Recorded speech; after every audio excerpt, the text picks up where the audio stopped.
শুরু করার আগে তোমাকে একটি অত্যন্ত গুরুত্বপূর্ণ কথা বলি। আজ তুমি যে ভিডিওটি দেখছো এটি তোমার জীবনে অকারণে আসেনি। হতে পারে তুমি আজ অনেক দুঃখের মধ্যে আছো, হয়তো তোমার মনের ভেতর এক বিশাল অস্থিরতা কাজ করছে, হয়তো তুমি নিজেকেই বারবার প্রশ্ন করছো, আমার সময় কেন আসে না? আমি কি কোনো ভুল করছি? আমার জীবনে সবকিছু এত কঠিন কেন?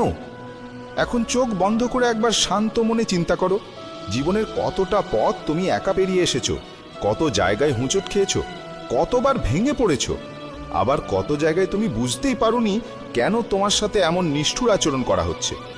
কখনো তুমি দৌড়চ্ছ, আবার কখনো ক্লান্ত হয়ে থেমে যাচ্ছ, কখনো ভাবছো তোমার পথ বুঝি শেষ, আর কোনো আশা নেই। এই ওঠানামার মাঝেই তোমার মন আজ বড্ড ক্লান্ত হয়ে গেছে। তুমি আজ শুধু একটু আশ্বাস চাইছো, একটু শান্তি চাইছো, একটু সঠিক দিশা চাইছো। আর ঠিক সেখানে কৃষ্ণ দাঁড়িয়ে আছেন। তিনি তোমাকে বলছেন, শান্ত থাকো, তোমার সঠিক সময় আসবেই। তুমি এখন যে যন্ত্রণার মধ্যে আছো, যে দীর্ঘ অপেক্ষার প্রহর গুনছো, যে অস্থিরতার মধ্যে দিন কাটাচ্ছ, সেটা তোমার ব্যর্থতার চিহ্ন নয়, সেটাই তোমার প্রস্তুতি। কিন্তু সমস্যা হলো তুমি নিজে সেটা দেখতে পাচ্ছ না। তুমি ভাবছো অন্য সবাই এগিয়ে যাচ্ছে আর তুমি পিছিয়ে পড়ছো। কিন্তু সত্যিটা হলো মানুষ কখনো নিজের সময় বোঝে না, সে শুধু অন্যের সময় দেখে নিজেকে বিচার করে। তুমি হয়তো কারোর জীবনে বিশাল সাফল্য দেখছো, কারোর জীবনে শান্তি দেখছো, কারোর জীবনে স্থিরতা দেখছো, আর ভাবছো কেন তোমার জীবনে এগুলো নেই। কিন্তু কৃষ্ণ বলেন, প্রত্যেক আত্মার সময় আলাদা। হাজারো পাখি আকাশে ডানা মেলে, কিন্তু সবাই একই সময়ে ওড়ে না।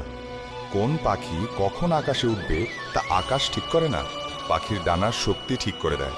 তেমনি তোমার জীবনে কোন মুহূর্তে তুমি জ্বলে উঠবে, কোন মুহূর্তে তুমি নিজের শক্তি চিনবে, তা তোমার ভাগ্য ঠিক করে না, ঠিক করে তোমার ভেতরের সুপ্ত শক্তি। কিন্তু তুমি এখন সেই শক্তিকে ভুলে গেছো।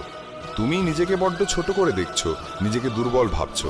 তুমি ভাবছো তোমাকে কেউ দেখে না, তোমার কান্না কেউ শোনে না, তোমার ব্যথা কেউ বোঝে না। কিন্তু কৃষ্ণ কি দেখছেন না? অবশ্যই দেখছেন। তিনি দেখছেন তুমি কখন রাতে নিঃশব্দে কেঁদেছো। তিনি দেখছেন তুমি কখন একা বসে নিজের জীবনের হিসেব কষেছো। তিনি দেখছেন তুমি কতবার চেষ্টা করেছো, কতবার হার মানোনি, কতবার নিজের ভাঙা মনকে আবার জোড়া লাগিয়েছো।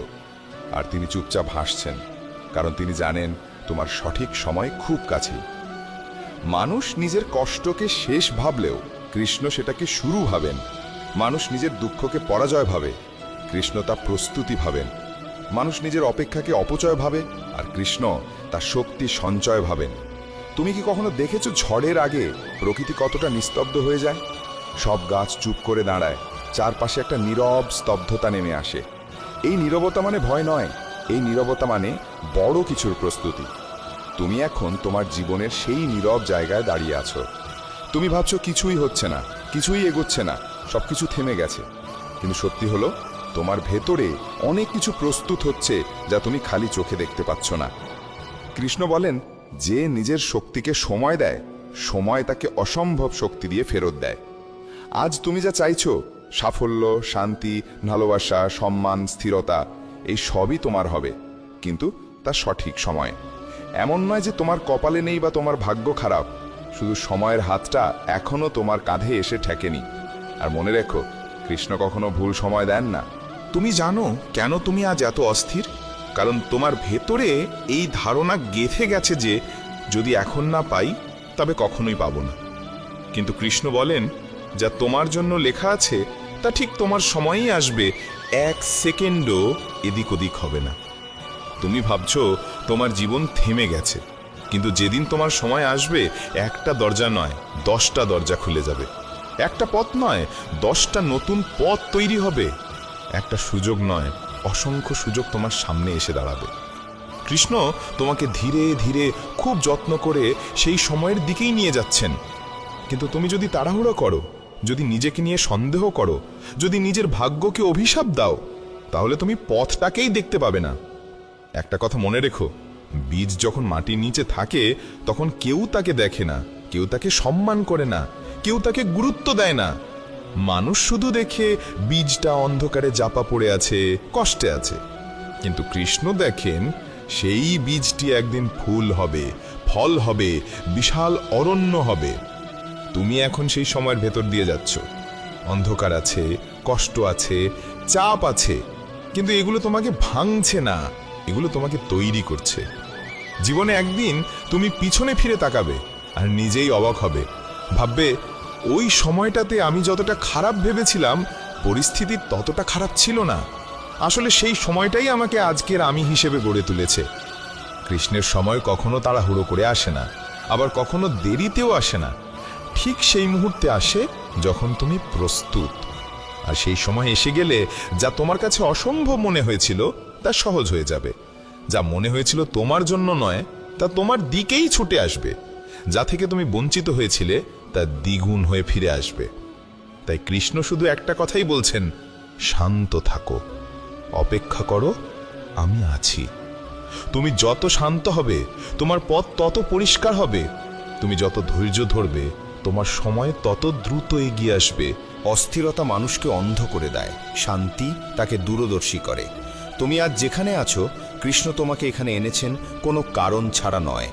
এখন তুমি যা শুনছো তার শুধু তোমার মন ভোলানোর জন্য নয়, তোমাকে শক্তিশালী করার জন্য। তুমি হয়তো এখন ভাঙা অবস্থায় আছো, কিন্তু মনে রেখো, ভাঙা কাঁচ শুধু কষ্ট দেয়, কিন্তু ভাঙা মানুষ আলো ছড়ায়। আর কৃষ্ণ তার ভক্তকে কখনো ভাঙা অবস্থায় ফেলে রাখেন না, তিনি তাকে পুনর্গঠিত করেন। তোমার ভেতরের আলো, তোমার শক্তি, তোমার সম্ভাবনা সব এখন জাগার অপেক্ষায়। তুমি যদি একটু ধৈর্য ধরো, একটু শান্ত থাকো, একটু বিশ্বাস রাখো, তাহলে তোমার জীবনের প্রতিটি অন্ধকার একদিন তোমার আলোকে পথ করে দেবে। কৃষ্ণ যখন বলেন শান্ত থাকো, তিনি কেবল চুপ হয়ে বসে থাকাকে শান্তি বলেন না।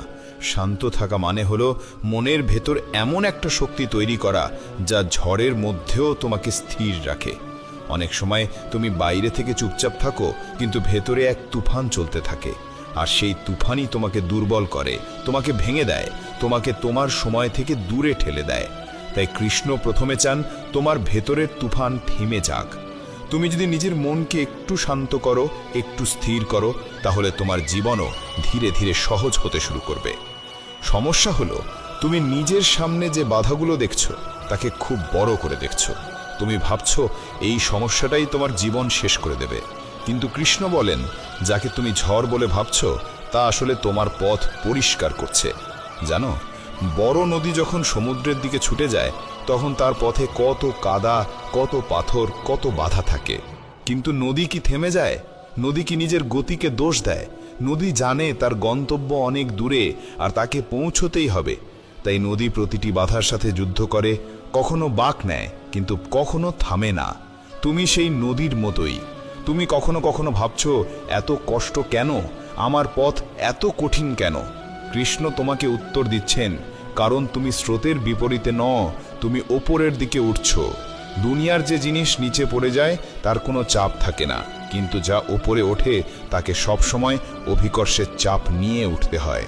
মানুষ যখন পড়ে যায় তখন খুব কম শক্তি লাগে, কিন্তু মানুষ যখন উঠে দাঁড়ায় তখন তার সবচেয়ে বেশি শক্তি লাগে। তুমি এখন সেই উঠে দাঁড়ানোর পথেই আছো, আর সেই পথই তোমাকে কষ্ট দিচ্ছে। যে জিনিস সহজে পাওয়া যায় তা টেকে না, যা কষ্ট করে পাওয়া যায় তা জীবন বদলে দেয়, যা অপেক্ষা করে পাওয়া যায় তার হৃদয় ভরিয়ে দেয়। কৃষ্ণ তোমাকে সেইটুকু সময় দিচ্ছেন যাতে তুমি সেই বিশাল শক্তি গ্রহণ করার যোগ্য হয়ে ওঠো। তোমার জীবনের ভালো মুহূর্তগুলো আসার আগে তোমার হৃদয়কে প্রস্তুত করতে তিনি চুপচাপ তোমাকে গড়ে তুলছেন। তুমি কি কখনো লক্ষ্য করেছো জীবনের সবথেকে ভালো ঘটনা সবসময় একটু দেরি করে আসে, আর যেগুলো হুটহাট আসে সেগুলো খুব দ্রুত হারিয়ে যায়? কারো ভালোবাসা হঠাৎ আসে, হঠাৎ ভেঙেও যায়। কারো সাফল্য হঠাৎ আসে, হারাতেও সময় লাগে না। কিন্তু যে জিনিস সময় নিয়ে তৈরি হয় তা সময়ের পরীক্ষাতেও টিকে থাকে। কৃষ্ণ তোমার জীবনের সেই দেরিকেই আশীর্বাদ করছেন। আজ তুমি যেগুলো পাচ্ছ না সেগুলো পাওয়ার জন্য তুমি নিজেকেই প্রস্তুত করছো। আজ যেগুলো হারিয়েছো সেগুলো তোমাকে আরো ভালো কিছু দেওয়ার পথ তৈরি করছে। কৃষ্ণ বলেন, হার মানবে না, অস্থির হবে না। একটা কল্পনা করো, তোমার জীবনের কাছে 3টি চাবি আছে। প্রথমটা ধৈর্য, দ্বিতীয়টা বিশ্বাস, আর তৃতীয়টা শান্তি। ধৈর্য না থাকলে তুমি দরজার কাছে যাওয়ার আগেই ফিরে যাবে। বিশ্বাস না থাকলে তুমি ভাববে দরজার পেছনে কিছুই নেই। আর শান্তি না থাকলে তুমি চাবি হাতে নিয়েও দরজায় লাগাতে পারবে না। তাই কৃষ্ণ প্রথমে তোমার ভেতরে শান্তি আনার চেষ্টা করছেন, কারণ তুমি শান্ত না থাকলে তুমি তোমার সময় চিনতেই পারবে না। অনেক সময় কৃষ্ণ তোমাকে এতটাই নীরব জায়গায় নিয়ে যান যেন তুমি তার কথা শুনতে পারো। দিনের বেলা তুমি এত ব্যস্ত থাকো, তোমার মন দৌড়াচ্ছে, তোমার চিন্তা চলছে, তোমার ভয় জেগে উঠছে। এত শব্দের মাঝে কৃষ্ণ কথা বললেও তুমি শুনতে পেতে না। তাই অনেক সময় কৃষ্ণ তোমার জীবনে একটু শূন্যতা দেন, যেন তুমি তার ইশারা বুঝতে পারো। হয়তো কোনো সম্পর্ক ভেঙে গেছে, কৃষ্ণ বলছেন সময় হয়নি। হয়তো কোনো কাজে হেরে গেছো, কৃষ্ণ বলছেন এ পথ তোমার নয়।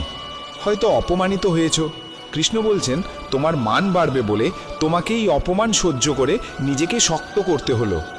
ধাতুকে সবচেয়ে উজ্জ্বল তলোয়ারে রূপান্তর করতে হলে তাকে আগুনে বারবার পুড়তে হয়। তুমি যে এখন জীবনের আগুনে পুড়ছ, সেই আগুন তোমাকে শেষ করছে না, তোমাকে ধারালো করছে, শক্তিশালী করছে, পরিপূর্ণ করছে। তুমি এখন ভাবছ আমার সময় এত দেরি করছে কেন? কারণ তুমি সাধারণ কেউ নও। তোমার জীবনে যা আসতে যাচ্ছে তা সাধারণ কিছু নয়। সাধারণ জিনিস তো সহজেই পাওয়া যায়, অসাধারণ জিনিস আসতে সময় লাগে। কৃষ্ণ তোমাকে সেই অসাধারণ পথেই নিয়ে যাচ্ছেন। তুমি এখন যে জায়গায় আছো এটি তোমার শেষ জায়গা নয়, এটি একটি ধাপ মাত্র। সিঁড়িতে পা তোলার সময় যেমন ভারসাম্য নড়ে যায়, ঠিক এই অস্থিরতার সময় মানুষ ভাবে সে পড়ে যাচ্ছে, কিন্তু সে পড়ে যাচ্ছে না, সে উপরে উঠছে। তুমি এখন সেই পা তোলার জায়গাতেই আছো, তাই তুমি অস্থির, তাই তুমি ভয় পাচ্ছ। কিন্তু বিশ্বাস করো, তুমি উঠছ। শুধু শান্ত থাকো, কারণ অস্থির হলে তুমি ভারসাম্য হারাবে। শান্ত থাকলে তুমি উপরে উঠে যাবে। তোমার জীবন এখন অদ্ভুতভাবে চুপচাপ হয়ে গেছে, কিছুই হচ্ছে না, কিছুই বদলাচ্ছে না। এই সময়টাই আসলে সবচেয়ে শক্তিশালী সময়। এই নীরবতার মধ্যেই কৃষ্ণ তোমার জন্য পথ তৈরি করছেন। একটু লক্ষ্য করো, তুমি যত দুঃখ পাও তুমি তত জ্ঞানী হও, তুমি যত হারাও তুমি তত শক্তিশালী হও, তুমি যত অপেক্ষা করো তুমি তত প্রস্তুত হও। তুমি ভাবছো আমার সময় কেন আসছে না? কৃষ্ণ বলছেন কারণ তোমার সময় তোমাকে ভুল হাতে দিতে চায় না। তোমার জীবন এমন হবে যেটা অন্যদের অবাক করে দেবে। তোমার সাফল্য এমন হবে যা তোমাকেও বিস্মিত করবে। কিন্তু সেসবের আগে তোমাকে শান্ত থাকতে হবে, কারণ শান্তি ছাড়া কোনো আলোর দেখা পাওয়া যায় না। যখন রাত গভীরতম হয় তখনই ভোর সবচেয়ে কাছে থাকে। তুমি এখন তোমার রাতের গভীরে আছো, আর তোমার ভোর খুব কাছেই। শুধু বিশ্বাস রাখো, শুধু অপেক্ষা করো, শুধু শান্ত থাকো। কৃষ্ণ কখনো অকারণে অন্ধকার দেন না। তিনি জানেন মানুষ আলোয় থাকতে থাকতে আলোর মূল্য ভুলে যায়। কিন্তু একবার যদি মানুষ অন্ধকারে দাঁড়ায়, তাহলে ছোট্ট একটা আলো তার কাছে আশীর্বাদ হয়ে যায়। তুমি এখন সেই অন্ধকার জায়গায় দাঁড়িয়ে আছো, কিন্তু তুমি ভুলে যাচ্ছ অন্ধকারের পরেই তো আলো। কষ্ট যতই বাড়ুক, মুক্তি ততই কাছে চলে আসে। সবচেয়ে কঠিন মুহূর্তগুলোই তোমাকে সবচেয়ে বেশি শক্তিশালী করে। কৃষ্ণ বলেন, যে ভেঙে পড়ার কাছাকাছি চলে যায় সেই মানুষটিকেই আমি সবচেয়ে উঁচুতে তুলে দিই। তুমি ভাবছো তুমি একা পড়ে গেছো, কৃষ্ণ দেখছেন তুমি একা নও। তুমি ভাবছো তুমি হারিয়ে গেছো, কৃষ্ণ দেখছেন তোমার পথ একদম স্পষ্ট। কখনো কখনো কৃষ্ণ তোমার বাইরের চোখ দিয়ে নয়, তোমার আত্মাকে দিয়ে পথ দেখান। বাইরের চোখে তুমি দেখছো অন্ধকার, কিন্তু ভেতরের আত্মায় তুমি অনুভব করছো আমি যত কষ্টই পাই তবু আমি থেমে যাচ্ছি না। আমার ভেতর থেকে একটা শক্তি আমাকে টেনে রাখছে, সেই শক্তিটাই কৃষ্ণ। তাই তিনি বলেন, ভয় পেও না, তুমি একা নাও, আমি আছি। এই কথাটা যখন তুমি সত্যি উপলব্ধি করবে, তখন তোমার অস্থিরতা অর্ধেক কমে যাবে। দুশ্চিন্তা আসে তখনই যখন মানুষ ভাবে সে একা লড়ছে। তোমার প্রতিটি ব্যথা কৃষ্ণ জানেন, তোমার প্রতিটি কান্না তার কাছে পৌঁছেছে। তুমি যখন কষ্টে চুপ করে বসেছিলে, তিনি তোমার পাশে দাঁড়িয়েছিলেন। তুমি যখন মনে করছিলে তোমার সময় কখনো আসবে না, কৃষ্ণ তখন তোমার সময় তৈরি করছিলেন। একজন ভক্তের জীবন শুধু সাফল্য দিয়ে মাপা যায় না, তাকে মাপা যায় তার ধৈর্য দিয়ে, তার বিশ্বাস দিয়ে, আর অপেক্ষা করার ক্ষমতা দিয়ে। তুমি যত শান্ত হবে, কৃষ্ণের কণ্ঠ তত স্পষ্ট শুনতে পাবে। আর এই মুহূর্তে কৃষ্ণ তোমাকে যা শোনাতে চান তা হলো, তোমার সঠিক সময় আসবেই, কারণ তা তোমার জন্যই তৈরি। তোমার ভাগ্য কেউ নিতে পারবে না, তোমার প্রাপ্তি কেউ ছিনিয়ে নিতে পারবে না। জীবনের অনেক কষ্টই আসলে কষ্ট নয়, তা হলো চরিত্র তৈরি করার উপায়, অহংকার ভাঙার উপায়, আত্মাকে শুদ্ধ করার উপায়। কৃষ্ণ চান তুমি শুধু সাফল্য পাও না, তুমি যেন সাফল্য ধারণ করতে পারো। কারণ এমন অনেকেই আছে যারা সাফল্য পায় কিন্তু ধরে রাখতে পারে না। তুমি তাদের মতো নও, তুমি তার ভক্ত। তোমাকে যে সময় দেওয়া হবে তা স্থায়ী হবে। তোমার সুখ হারিয়ে যাবে না, তোমার আলো ম্লান হবে না। কৃষ্ণ তোমাকে এমন জায়গায় নিয়ে যাচ্ছেন যেখানে পৌঁছালে তুমি বলবে, এত দেরি কেন হলো? আর সেই সময় কৃষ্ণ হেসে বলবেন, যাতে তুমি এই সুখের প্রকৃত মূল্য বুঝতে পারো। তুমি তোমার জীবনে অনেকটা পথ হেঁটে এসেছো। এখন যে তুমি ক্লান্ত, তা স্বাভাবিক। শরীর ক্লান্ত হয়, মন ক্লান্ত হয়, কিন্তু আত্মা কখনো ক্লান্ত হয় না, কারণ সেখানে কৃষ্ণ আছেন। তিনি তোমাকে শক্তি দিচ্ছেন, যদিও তুমি সেটা বাইরে থেকে বুঝতে পারছো না। তুমি ভাবছো, আমি আর পারবো না। কৃষ্ণ বলছেন, তুমি ইতিমধ্যেই এতটা পথ পার হয়েছ, আর একটু বাকি। তুমি ভাবছো, আমার সময় কখন আসবে? কৃষ্ণ বলছেন, যেদিন তুমি সত্যিই প্রস্তুত হবে সেদিনই। এখন যদি তুমি থেমে যাও, তাহলে তোমার আসল সময় আসার আগেই তুমি হাল ছেড়ে দেবে। আর কৃষ্ণ কখনো চান না তুমি হাল ছাড়ো। তাই তিনি বোঝান, একটু শান্ত থেকো, সবকিছু হচ্ছে, সবকিছু এগোচ্ছে, সবকিছু তোমার জন্য সাজানো হচ্ছে। এই মুহূর্তটা তোমার জীবনের সবচেয়ে গুরুত্বপূর্ণ সময়গুলোর একটি, কারণ এই সময় নির্ধারিত হচ্ছে তুমি ভাঙবে নাকি আরো শক্তিশালী হবে, তুমি হারবে নাকি গড়ে উঠবে। যারা শান্ত থাকতে শেখে তারাই উঠতে শেখে, যারা ভরসা রাখতে পারে তারাই বড় হয়। তোমার ভেতরে যে ভয়গুলো আছে, ধীরে ধীরে সেগুলো ভেঙে যাবে। তোমার যে কষ্টগুলো আছে, সেগুলো তোমাকে আলোয় পৌঁছে দেবে। আর একদিন তুমি নিজেই বলবে, কৃষ্ণ ঠিকই বলেছিলেন, আমার সময় সত্যি এসে গেছে। তুমি জানো, জীবনের সবচেয়ে সুন্দর মুহূর্তগুলো আসে ঠিক তখনই, যখন তুমি প্রায় হাল ছাড়তে যাচ্ছিলে। যে জায়গাটা তোমার কাছে শেষ মনে হয়েছিল, সেটাই আসলে শেষ নয়। সেখান থেকেই শুরু হয় নতুন পথ। ঠিক সেই মুহূর্তে যেন কৃষ্ণ তোমার কানে কানে বলেন, এত সহজে হাল ছাড়ার জন্য তোমাকে তৈরি করিনি।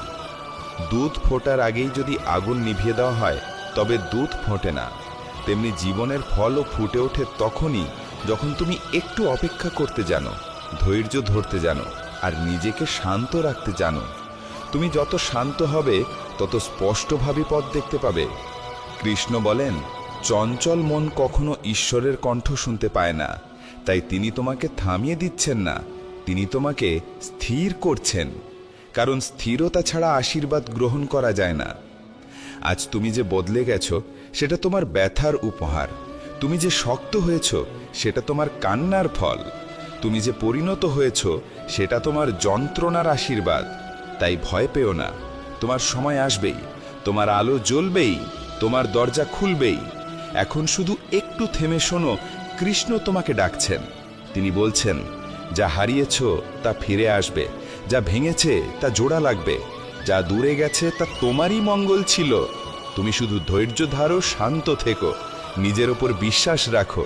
আজ তুমি যত কষ্টেই থাকো না কেন, কিছুদিন পর তুমি নিজেই বলবে, ধন্যবাদ কৃষ্ণ এত অপেক্ষা করানোর জন্য, কারণ এটাই সত্যি আমার সঠিক সময় ছিল।